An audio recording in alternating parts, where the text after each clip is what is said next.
Live from the sun-drenched cobblestones of the Eternal City, conversation crossing faith, culture, and current events. Civil discourse, civil debate, and the free exchange of ideas. This is Intersections with Bree Dail and Matt Dooley.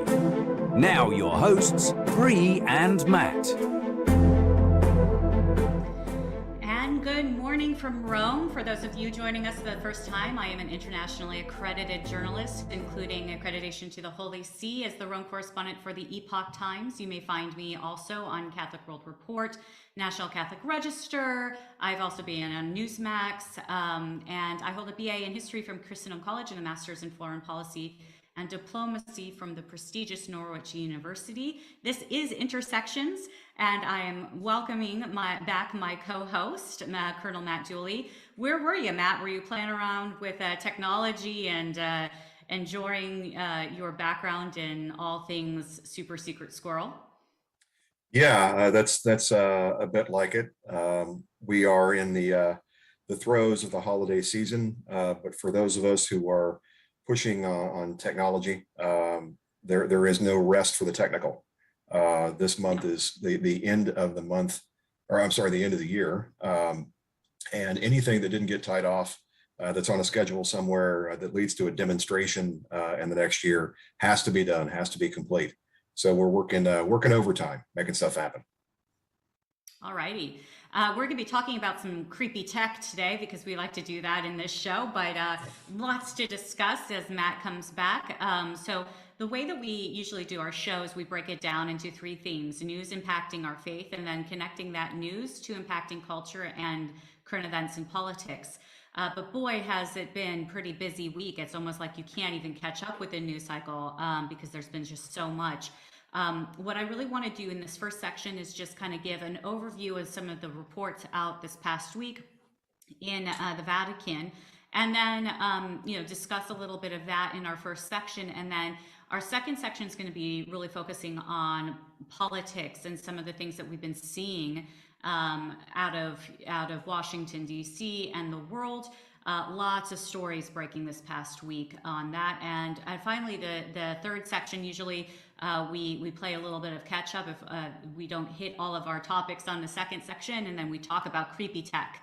And Matt has a story today for you based off of some of the stuff that we've been kind of, hitting in the last few months on artificial intelligence, technical limits, moral lines and whatnot, and then this transhumanism philosophy that some of the tech leaders have really embraced. So really excited about this episode today. Again, this is Intersections, crossing faith, culture, and current events. So news out of the Vatican. Matt, did you hear about the Congregation of Divine Worship and Archbishop Arthur Roche's answer to the dubia from the Pope, really focusing on the traditional Latin Mass community? I mean, what did you hear? What do you know about this dubia? Because I know that you have attended traditional Latin Mass, but you aren't someone who goes there regularly. You have your own parish in Virginia. So what did you know about the motu proprio, and what had you heard, if anything, on this reported document that was going to be coming out? Well, going back to the point of origin here, we're talking about, pre-Vatican II. And for those who are traditionalists who believe that is the only purity when it comes to Mass and the new order, the new way that most folks today are familiar with a Latin Mass or traditional Mass, or the old way compared to how you see Mass today. That's the understanding of most Catholics. You shouldn't have to have a doctorate in theology to understand the nuances, but unfortunately we find ourselves there. And so for the average Catholic, it's just, look, I just want to go to Mass. The idea of having Mass being accessible so that you understand what's being said and what's going on is what appeals to most people, regardless of whether you're an American or European or whatever. However, I want to give due deference to those who are traditionalists who feel closer to the authenticity of Catholicism in going to a traditional Latin Mass. There is a beauty to that. And I think there is room for expressing our faith in both ways, because regardless of whether you understand what's being said or not, the structure and the purpose and the intent and the real presence of Christ is there in both forms Right. of the Mass. And to Exactly. me, it would be very little difference if I attended Mass in France and it was a new order, and I just didn't understand what was being said because I wasn't up on my French, or I went to Germany, or the same thing. It's Right. structure I can follow, even though I don't Right. necessarily understand the words. So if the argument is understanding and lack of understanding, it rings hollow with me. But on the other side, if the traditionalists are absolute in what they view to be the only way that you can have mass, I think they're creating a hollow argument themselves, and it make it very difficult for us to create room for compromise. So It's a bit in so Gnostic. so so It's a bit Gnostic. Yeah. yeah, so into that environment, into that discussion, goes this recent letter from the bishop. So if you don't understand what this is about, it's hard to understand what we're talking about in dubia, which Right. is Latin for doubts. Mhm. So you have to have almost a functional understanding of basic Latin to understand why people are angry at each other. So I defer to you to give us the details, since Right. people are probably tired of listening to me talk. No, Matt, I really appreciate your perspective, because I think a lot of people just don't know the nuances of the politics behind, unless you are an avid reader of like very conservative media, including like National Catholic Register. Unless you're really following that, all you kind of hear is that the Pope keeps like focusing on these rigid individuals, these people who are kind of whited sepulchres, these activists, and he's brought down a hammer on this liturgy that he says is the fruit, the fruit of which are these activists, which I find absurd, because we have lots of different people who have lots of different, ideals and ideologies in the different facets and communities, faith communities, that have nothing to do with the liturgy. And I think what's really important for people to understand is that the traditional Latin Mass was the Mass of ages for at least 1,500 years, if not Yeah, more. There has been some changes. We also see other liturgies such as the Dominican Rite. We have, the Eastern Rite, which is totally different Byzantine liturgies, but the Mass is the Mass, right? So right. what I Absolutely. think a lot of people who don't understand the traditional Latin Mass, or why people have such a passion for it, it's because there's order there. There's a sense of sanctity there, which some would say in the Novus Ordo, because of how it's been implemented, we've seen some crazy liturgies out of the Novus Ordo. Like, you're never going to see clowns do the traditional Latin Mass, but we have seen clown Yeah. masses done at the Vatican even. So people don't want that. Like, people are like, can we just pause for a moment and Right. say that doesn't actually, I mean, that's hippie stuff, right? So Yeah. what people I think tend to want to do when they go to church is to be able to leave behind the world for a time Yeah. and just make it about them and God, their relationship with God, right? And the more that the focus is on him, the more it seemed right order. The problem is that there are reactionaries and then counter reactionaries in these different groups, whether it's like very left leaning organizations that really push ideology and try to adopt the mass in that way, or very right or even extremist mentalities who reject the current popes. We have people like who call themselves sede vacantes, who say, a pope, all popes up until a certain point were valid, and then John Paul II wasn't, and then all those popes that followed because of something. It could be has to do with the Vatican councils. It could be Vatican I. It could be Vatican II. But they say those popes are invalid, and so there is no pope on the chair of Peter. they are making these declarations, and it comes from an ideology, but not the liturgy. So that's where it gets kind of complicated out of the Vatican, because now we have a pope who has called out these types of activists, social media activists such as Taylor Marshall, LifeSite. We'll talk about the Remnant, people who tend to do a lot of emotional reactionary things to what's going on in the Vatican. I'm not defending what's going on in the Vatican or the politics behind it or the scandals that have taken place. I'm just saying the reaction, it tends to be very verbose and not so much prayerful, but it's action, like a reactionary. When that happens, the Pope has turned around and said those people represent all of the community who goes to the traditional Latin Mass, and therefore the Latin Mass, it has given him an excuse to say the Latin Mass is the problem. Yeah, so that's not helpful. No, it's not. It just divides. And so what he has said is that there was just, Pope Benedict issued a motu proprio Summorum Pontificum saying this traditional Latin Mass should be available to whichever priest wants to say the Latin Mass, and whichever communities are asking for it, right? There should be no binding of that. And then Pope Francis, what he has done is said, oh, well, that was only for a time to try to bring people in and congruency and just to bring everybody together. But that obviously has not worked because of these reactionaries, and therefore I'm putting down the hammer.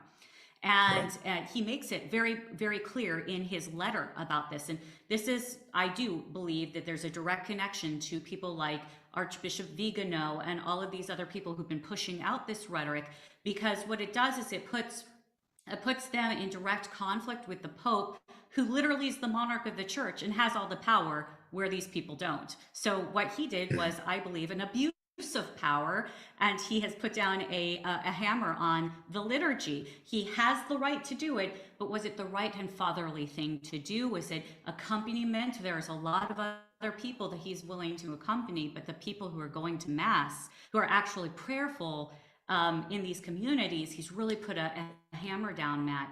So what has happened out of this week is the Congregation of Divine Worship, which is really, it was under Cardinal Sarah, who was considered at one point like in the running for being the Pope. He's very conservative, out of Africa. Sarah offered his resignation per the statutes of the Vatican. When you hit a certain age, Pope Francis immediately received that and replaced him with Archbishop Roche from England, who has an absolutely awful reputation when it comes to activism from the leftist side. So he wrote this document that's kind of fast and loose, quote unquote, answering dubia that had been given to him about how this was going to be implemented.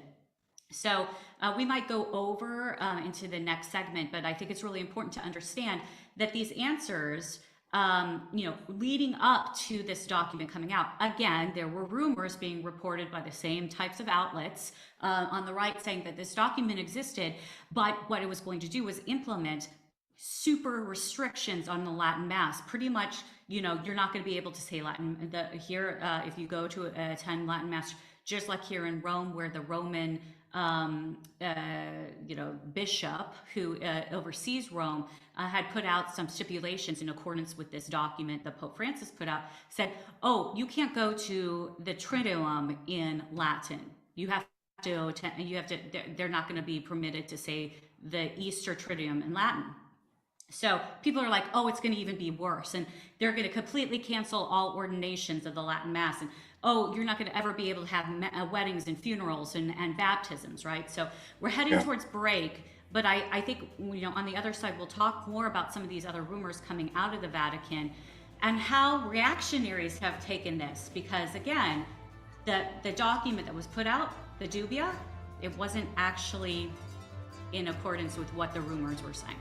So we'll be back in shortly to continue this discussion. This is Intersections, Crossing Faith, Culture, and Current Events.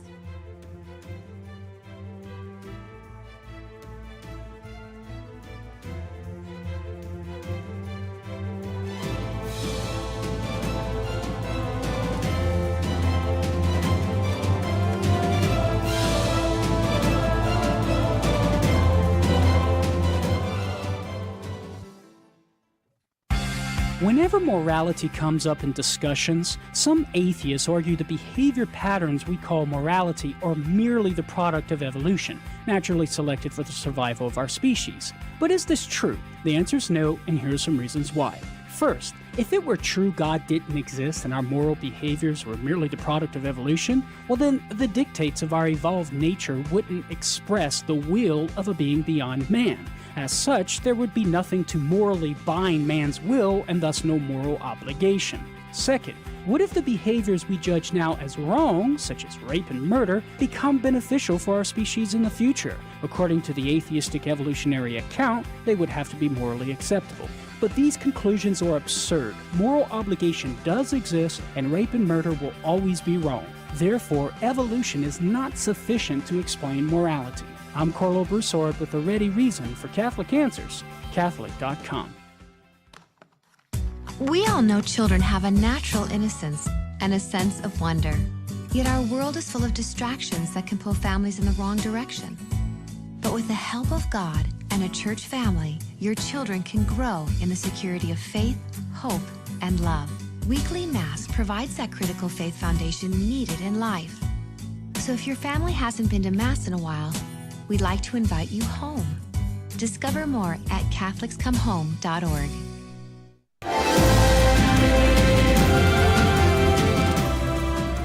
And welcome back to Intersection, Crossing Faith, Culture, and Current Events with Matt Dooley and myself. We were talking in the first half about this new document out of the Congregation of Divine Worship on the recent motu proprio by Pope Francis that really focuses on the traditional Latin Mass liturgy. And I just want to re-emphasize that in the letter that Pope Francis put out in accompaniment of this motu proprio, he had said directly that this was in a result of reactionaries and people, not the liturgy itself. So he made this really fast and loose excuse that because of certain people and activists, which I believe is very much the case, that he and those who advise him see these people as such, and I would argue that they are considered under the definition of agent provocateurs, because ends justifying means. You're going to report something that's way above what the reality is, and yet if there's even a little bit of ounce of truth, certain activists will jump on that and say, well, the Pope is a heretic, and have come out and said this. Well, Pope Francis, he takes that personally. His personality has been argued to have that, like his history has that. So I do question when it comes to these activists, what good is it? And Matt, the reaction to this document that just came out of the Divine Worship's office was, well, see, the rumors were true. Pope Francis is horrible. The Latin Mass community is being suppressed, and we need to resist, right? and I just look at this and I'm just like, I feel like a lot of times I read these people or I watch, their vlogs and whatnot, and I'm like, it's like keyboard warriors in a way, where there are times where you tell people what you're going to do before you do it, right? But in warfare, that's the last thing you want to do. And yet it seems like we are doing the same thing. And this is also in the larger perspective of what we've been seeing in the news, Matt, like doing the same thing over and over again, expecting a different result. And that is a definition of insanity. So I kind of look at all of this and I say, why is this tit for tat coming back and forth between the faithful and the Vatican? And do we not have any faith? Like, is this all about politics? Your take, Matt, as we continue on. Yeah, I think the first question should be, and you hit on it, what was actually said? If we're not going to have the conversation about what was actually said, what was actually written in response to the Dubia, what the Pope actually said, then it makes it really hard to clarify the argument. That's one. And I mean, you don't always agree with everything that's said, but at least if I'm going to be angry, let me be angry about what actually happened. Like the fact.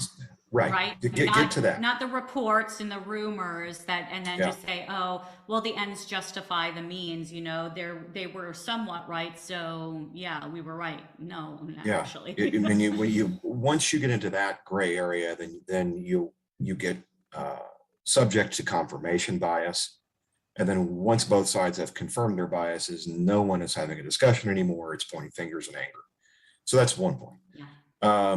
The second thing is we all have, if you're good enough, devout enough to have a conversation in detail about the difference between traditional Mass and Novus Ordo, if you're good enough to understand the subtleties and the nuances and what the Pope's saying and what certain bishops are saying in response, then you're good enough to answer this question.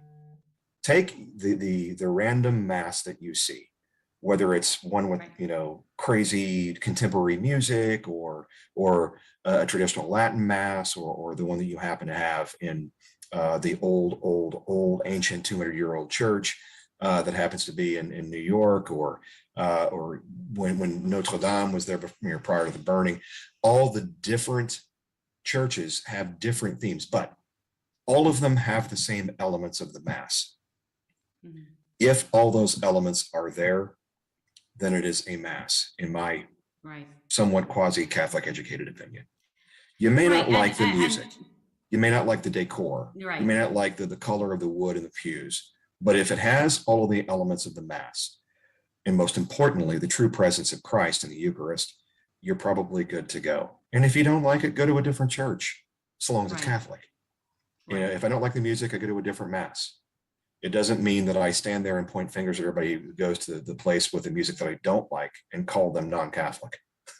It's ridiculous. And it's not productive. And that's the other thing too that I would say to our listeners back home is that, like, think about how this infighting, and granted, there's some really good points that have to be pushed on what we're seeing with the Pope's reaction against reactionaries. I really think that, when you are a monarch and you are a leader, you lead from the front. You don't beat people over the head. And I think that's the problem, is just like you said with confirmation bias, you have these two different camps and one has all the power. And so he's beating the other side and the other says resist. And it's just this back and forth. Think about what that's saying and how it's being reflected out into the larger world and community. I mean, there is a lot.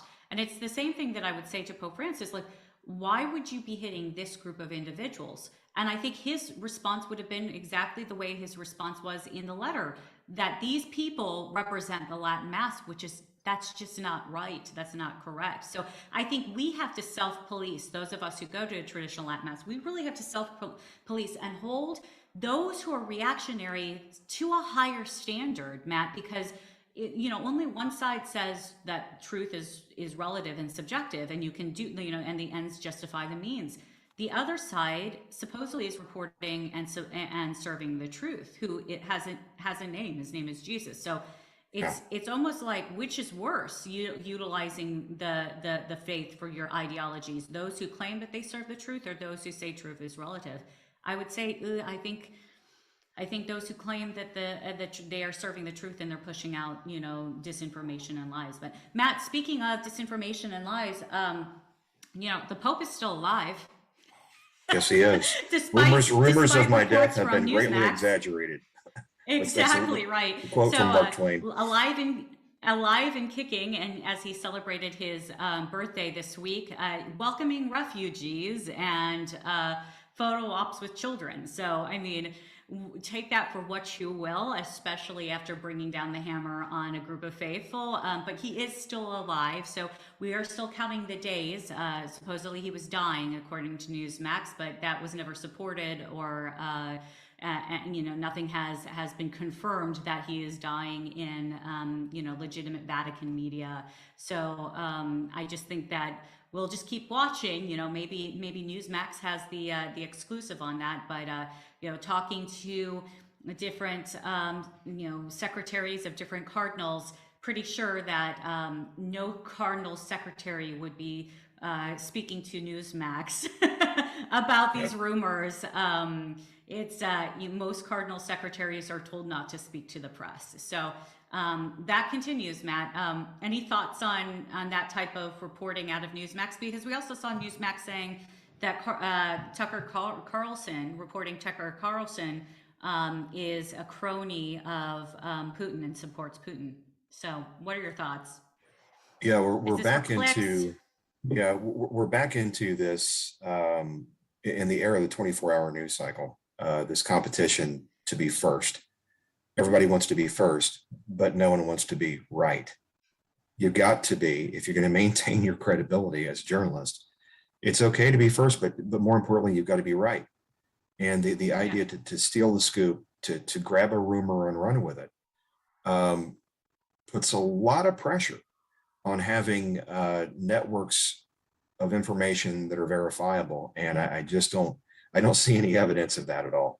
I mean, when you I look think we're at in an age of like, we should not be trusting the press. I'm the first person to say, do not trust my work, verify, hold me accountable, because we are in an age where there's so much disinformation. I think it's necessary for all journalists to be held accountable. And Matt, like I've been seeing, Catholic journalists posting just bizarre images this week as like the end of the world is going to take place, or because of this motu proprio, this document on the motu proprio coming out. And I'm going, what are we doing here? Like this is not, it doesn't befit the truth when you make it about yourself. So I think again, it's like, Newsmax it seems like you said, there's a lot of trying to compete for the first story and clickbait and compete against one another. And I'm good with competition, but it's got to be based off of like fact and reporting, and not like ideology or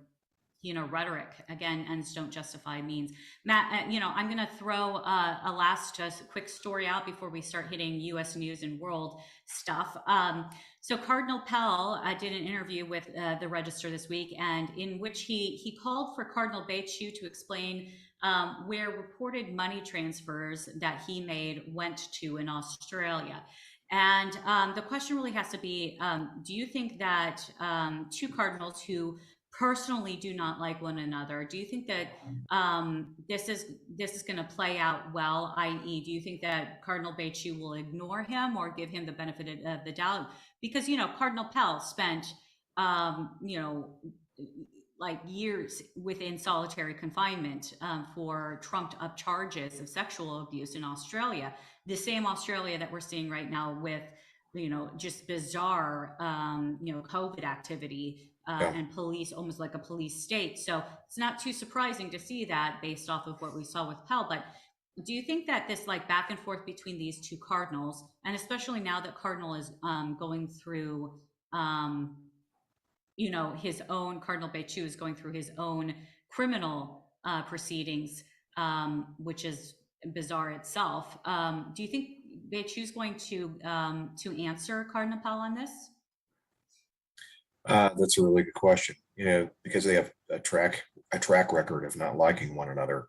Again, this is another test on staying and cleaving to the facts. If this turns into a personal blood feud, personal mudslinging, I can't see that helps either of their images or how that might help the church. I return back to whom much is given, much is expected. Right. This isn't a simple argument between two office workers. We talk about two cardinals having it out. There's an expectation of a higher degree of leadership, of maturity, of watching what you say and how you say it. I would be very disappointed if this turns into a catfight. Right. But we've got a track record here. And Cardinal Pell has the right to know, like, whether or not money associated with Cardinal Becciu actually went into nefarious dealings in Australia that went into, accusing him, because there are rumors to that. But again, rumors, not substantial. And when there was reports out of, I think, National Catholic Register ran these reports of money that that equaled up to, I think, $2 million had been transferred to Australia. That caused some real scandal here in the Vatican until it came out that the Australian part of the Australian government that was overseeing this report said, oh, actually, we made a mistake. It wasn't 2 million. It was quite a bit less. I think it was in like thousands. And Bei Chu came out and said, yeah, like we transferred this to a company. It's all like documented. So there seems to be like this disconnect. And this is what you deal with within the Vatican, a lot of shadow, smoke and mirrors. And I think it's really important when it comes to this type of thing, because of what we're seeing in the prosecution, the prosecution's dealings with the evidence in the Cardinal Bei Chu's case. And it's just bizarre. It's an absolute mess. Now is mess. Now is not the time to have a scandal. That's what we're learning here. Even if you're clean, even if or in this case, your money transfers are legitimate and traceable, now is not the time, in light of all of the other scandals, to have suspicion around you. And that's the problem that we find ourselves in with Cardinal Bei Chu at the moment. Right. I certainly hope things come out and are clear and everyone's clean. But you could understand, you could forgive the rest of us and the church militant for shaking our heads going, oh, here we go again. Right. Yep, exactly. So hopefully I'll be able to speak with Cardinal Bei Chu on that, because I do think that if this was, directly just not related to anything with Cardinal Pell, I think Cardinal Bei Chu would want to clear that up, to clear his name. And I think he has the right to do so. So, hey, Matt, let's talk about some U.S. news and world, some of the stuff that we love to do. Sure. Okay. So did you hear Nancy Pelosi has announced that she has an intention to run again, even though rumors in Washington, D.C. have flown about the fact that she was looking to retire? I am not surprised. Inside the Beltway, we have an ancient expression called the logic-free zone. There's also this element of power corrupts, and absolute power corrupts absolutely. Absolutely. You have to imagine that if you've held the reins of power in any capacity, in senior leadership, either in Congress or the Senate or the executive, that it's hard to let go. Right. You embed your people into government service jobs, and they dig in, and then you have unelected bureaucrats who run things, and it must Fauci, be, for example. Yeah, it must be awfully tempting to want to run until your heart finally gives out, or until the stars burn out, whichever comes first. So, though I don't think it's a good idea, I certainly understand where it comes from, and I'm not surprised at all. Not surprised at all. Yeah. And what about Clintons? The Clintons this week, or in the last few weeks, have debuted their own master classes. Oh yeah, I wasn't sure if it was a comedy sketch. So I know, my goodness. She has a master class where she reads the speech that she would have read had she won. It was an exercise in human cruelty. I couldn't stop laughing. I mean, it's awful, but Jack Posobiec, he reported that his sources, and I get his sourcing is pretty solid in the Beltway. So his sources are claiming that behind the scenes, she's going and asking people whether or not she has a chance to run again.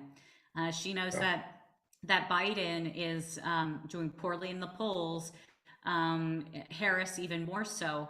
And some believe that she and her husband decided to do these master classes specifically in order to kind of relaunch her back into the public sphere. And wait, I want to be clear here. The Clintons made a calculating, managed, carefully sourced decision that that once again, yeah, absolutely. I'm not surprised at all. This is Matt, that's I want to jump on that, because I think that there is a connection here, but I want to just put a pin in that, because calculating well thought out decision seems to reflect on another story that came out this week, I think. But finish your thought, Matt.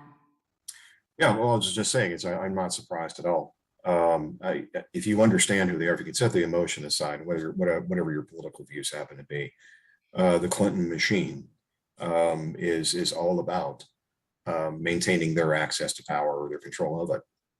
And, they're not any more or less guilty than any other dynasty out there, any other political family, any other power couple. It's just the attempt to deny it. Their poker tell is so clear. I'm not surprised that she's considering because she believes that this was her right. Right. But the American voter wants to know who's the best person for the job. It's not that you're next in line for ascendancy. This isn't a monarchy. And so the question is, who should be at the top of the Democratic ticket? If you're running that party, you'd want the most competent, the best person for the job, man or woman, whoever that is. So clearly, there aren't very many people who think Joe Biden is it, and the vice president Kamala Harris is even more despised. So here we are. Well, Matt, okay, so this is a story that broke yesterday, and I'm just fascinated. I'm so fascinated. I sat back and I was like, oh, this is a big puzzle piece, and I really hope my fellow journalists in Washington, D.C. are already investigating this, because it's interesting. We see this master class come out, the Clintons push. We know that the Clintons were directly attached to the fake dossier that led to Russiagate. This is proven. This is not conspiracy. This is proven. Now, this week, yesterday, the New York Times published leaked documents, over 100 documents, on airstrike casualties from like 2014 on, okay? Mostly casualties of children and women during the Obama presidency, okay? So, Matt, first question, who was Secretary of State at that time? That would be one Hillary Rodham Clinton. Who had a secret, hard drive in her house? Well, in a bathroom, in an old bathroom. In a bathroom. So yeah, a homebrew server is what they called it. Right. So she had a secret, TSSCI, the highest level of security. She had her own server in her house, unguarded, right? Yeah. Now, so putting the pieces together, now all of a sudden we have Hillary Clinton back in the news again, rumors of her wanting to run. Who is the president and vice president at the time during the airstrikes? It was President Obama, Vice President Biden at the time, now President Biden. And who might be considered someone in the Democratic Party who could run and possibly win against Hillary Clinton? Maybe a certain Michelle Obama, right? Maybe. So we've got there, I think, a story that if it's true that the New York Times received these documents, they said it's been an ongoing investigation, but these are documents that were leaked and documents that would have been gathered not only by the Department of Defense, but also by the State Department. I think it's well worth investigation to whether or not there's a connection here, because I mean, it's the New York Times. So New York Times and the Clintons are well known to be partners, as we've seen during the Russiagate and others. So thoughts, Matt? Yeah, it's a real mess, a real Gordian knot. I think as an American voter, as a person who tries to live authentically, going back to Russiagate, let's say for purposes of argument that things that President Trump had been accused of were true, then I would want that kind of person rooted out and held accountable. But it turns out that we were lied to for over 5 years by our media establishment, by a dossier which was unverified at best and wholly false, things cut out of whole cloth to justify the weaponization of our national intelligence apparatus, our Department of Justice, and so on. This is a horrible, unparalleled, unprecedented scandal. But you still have people doubling down on it, like Adam Schiff, who know that their goose is cooked if the media decides to actually report on the sheer depth and scope of how bad this is. But when it goes back to the Clintons picking up the tab and running with the Steele dossier, their hands are just as muddy and bloody. But Right. in traditional Clintonian fashion, they seem to be able to give accountability the slip.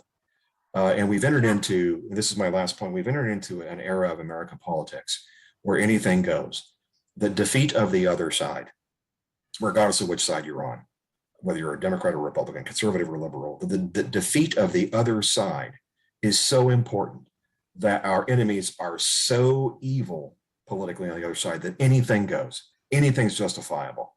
And so when you get into that environment, you're not only polarized, you've removed all constraints against what's proper and appropriate behavior, what's legal and illegal. And so Right. you're on this slippery slope to unraveling a republic. And that's what I'm really concerned about.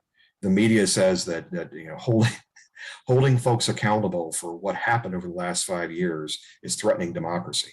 Since when is getting to the truth a threat against democracy? Right. A democracy doesn't function. A republic doesn't function without a well-informed populace. And the media has kept us ill-informed for over 5 years. I blame them. Operation Mockingbird bird has yet to finish. We know that this is taking place, disinformation and whatnot. We're going to show a video to that purpose from out of the White House. So this is official White House propaganda, and we'll get to that in the next segment. But just to finish up before we go to break, Matt, what you said here circles back to what we were talking about earlier with this disinformation coming out of the Vatican, this polarization, not talking to one another, calling one another names, vilifying them, creating this kind of golem on both sides. And I've experienced it personally. I've experienced it from people who I considered friends until I didn't hold the line. I didn't carry the cause. And to me, the cause is truth, right? And anything less than that isn't a cause. It's propaganda, it's rhetoric. So Matt, as we go to break, I concur with you. Whether it's the Republic or whether it's the church, polarization and the lack of civil dialogue is going to cause the division, and we may never get back to reality until we suffer pain. So as we return, we're going to talk a little bit about White House propaganda and some creepy tech as we end our show today. We'll be back in a few minutes.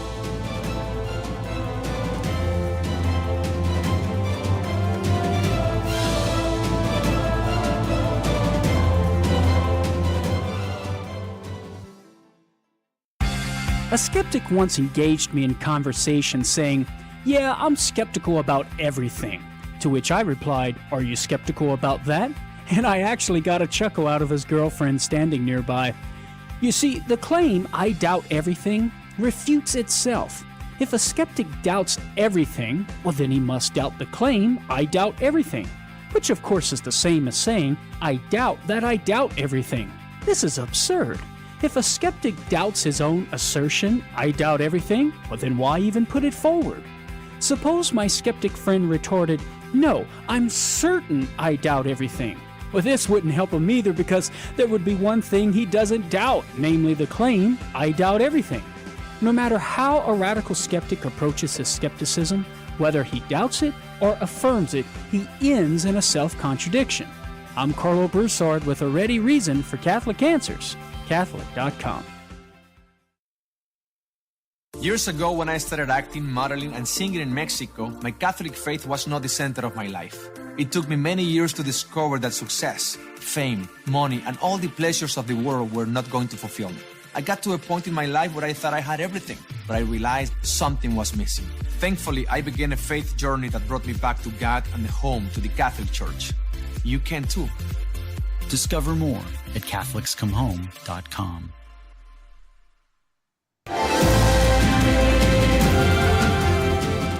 And welcome back to our last segment here at Intersections Crossing Faith, Culture, and Current Events with Colonel Matt Dooley and myself, Bree Dail. And so in the first section, we talked about, news out of the Vatican, some of the rumors that have been flying. Second portion, we were talking about politics and news out of the world. But you know, this last segment, we're going to be talking about creepy tech. But before we do so, because Matt really he likes artificial intelligence and technology. So do I, but sometimes it can be really darn well creepy. And we're going to be talking about one of the movements out of the tech world right now, which is transhumanism, something we've been discussing for some time. But Matt, before we do so, I look forward to showing you this video. I'm not sure if you saw this video, which was posted yesterday by the White House. Go ahead and play it. We're intent on not letting Omicron disrupt work and school for the vaccinated. We've done the right thing, and we will get through this. For the unvaccinated, you're looking at a winter of severe illness and death. For yourselves, your families, and the hospitals you may soon overwhelm. We're intent on not letting Omicron disrupt. So we are looking at a winter of death, and for our families and suffering, and the winter has come, and you know that's for the unvaccinated because of Omicron. That, Matt Dooley, is called at the highest degree official propaganda, because the numbers are just not, showing this. And in fact, we are seeing, I think 3 out of 4 of the deaths from this particular variant were from people who had been fully vaccinated.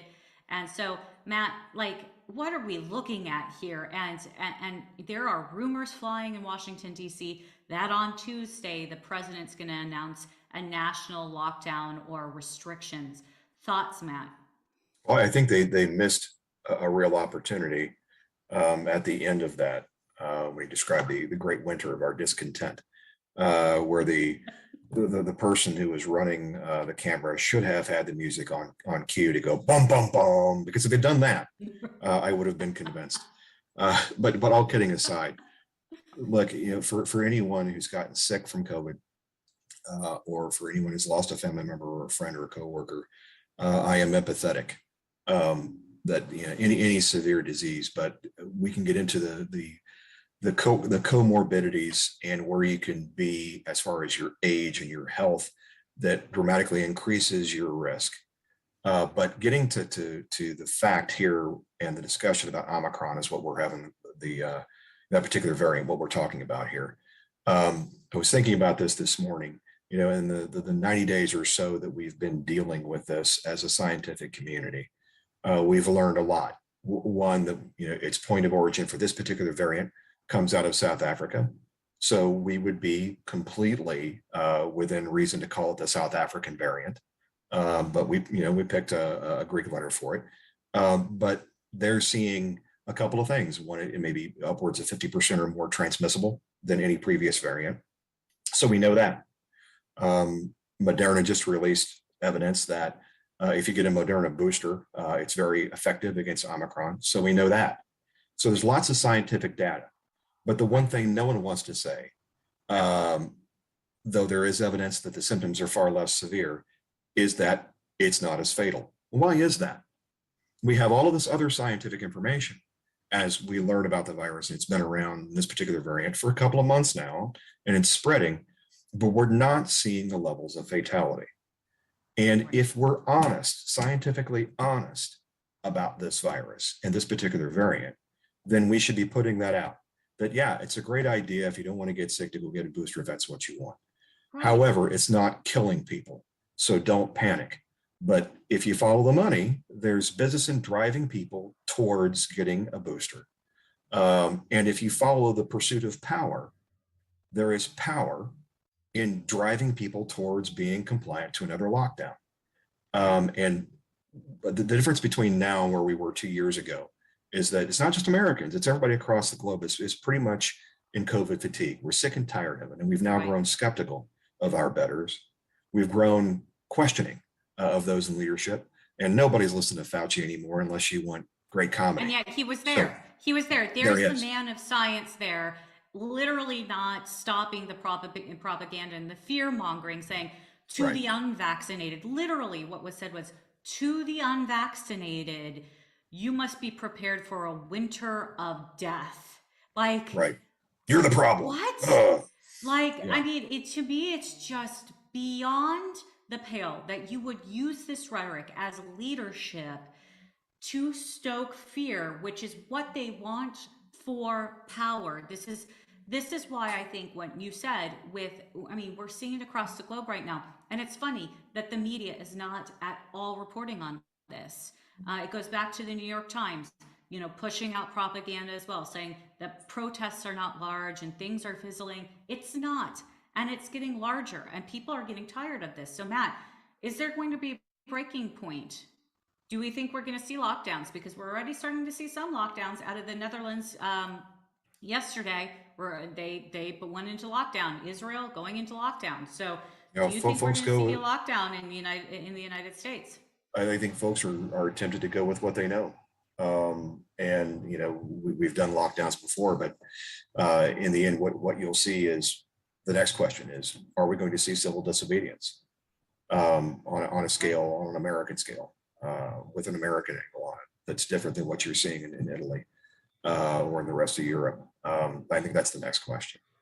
In the end, you've got some political changes that have occurred, particularly in the state of Virginia, where a new governor might not be as compliant because, again, there's questioning science now about whether or not lockdowns are effective, where masks matter at all.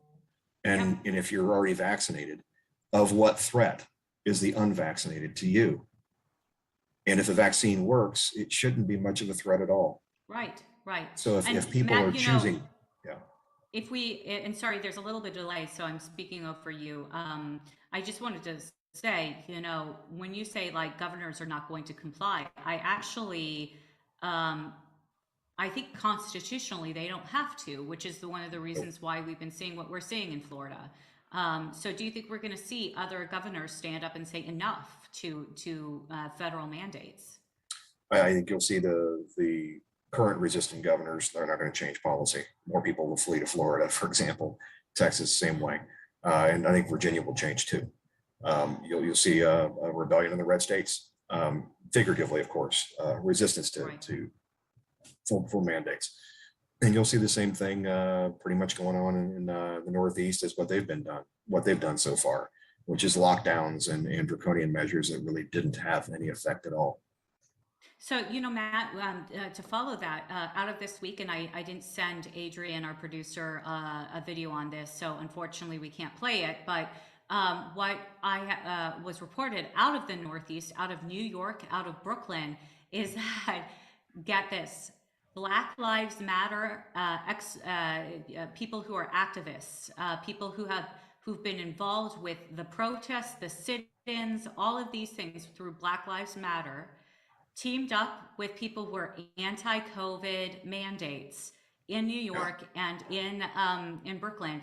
We're going into restaurants that were, vaccine only, vaccine pass only restaurants and doing sit-ins, and people were being arrested on this, both on the side of Black Lives Matter, which is clearly on the left, and people who are pushing against the COVID mandates that are often very towards the right. So we're seeing this, like you've been saying, like this. Do you think this is a foreshadowing of to come? There may be an opportunity here for people to actually have dialogue over an issue where they found common ground. Maybe this is the breakthrough, where people can figure out that, we agree on 95% to 99% of the same issues. We're all good people. And generally we can agree to disagree on certain things. Maybe that's the breakthrough. Maybe we have civilization come back. Matt, we have 3 minutes left. So let's talk about creepy tech. Let's go. Creepy tech. I'm going to share my screen here. If you can see a map of methods for resurrection of the dead. This comes from a Russian by the name of Alexei Turchin, who is a part of a transhumanist resurrection movement inside Russia, and actually have a political party.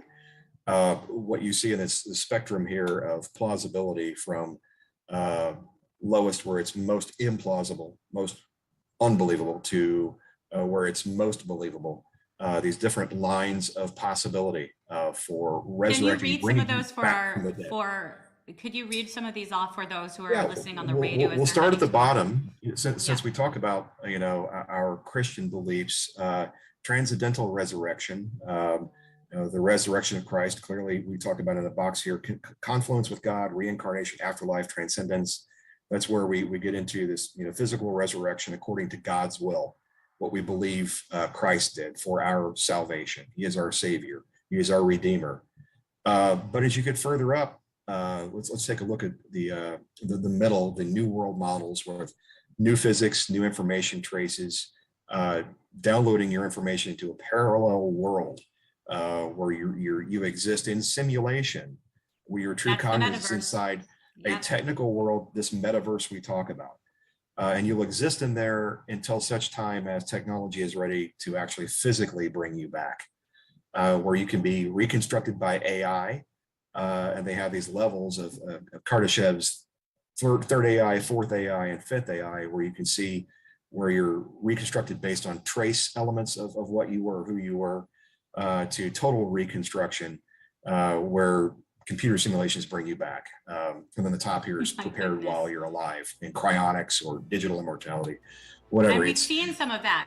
We've Yeah. seen some of that, and Matt, we're heading towards the end. We've got 50 seconds left. So, Matt, is this why people that we have discussed before, fighting this, but on an ethical level? Is this the reason why we need to get Catholics who understand tech involved in the discussion? Absolutely. What you'll see on that slide is a discussion of immortality, but no discussion of morality. Where do our ethics and virtues fall in on this? Don't split the atom and chase 70 years chasing the consequences. Don't sign on to this without answering, what does this mean in your relationship with God? You got to get engaged, folks, because we're talking about it. This is Intersections. We'll see you next week. Merry Christmas to y'all. Merry Christmas.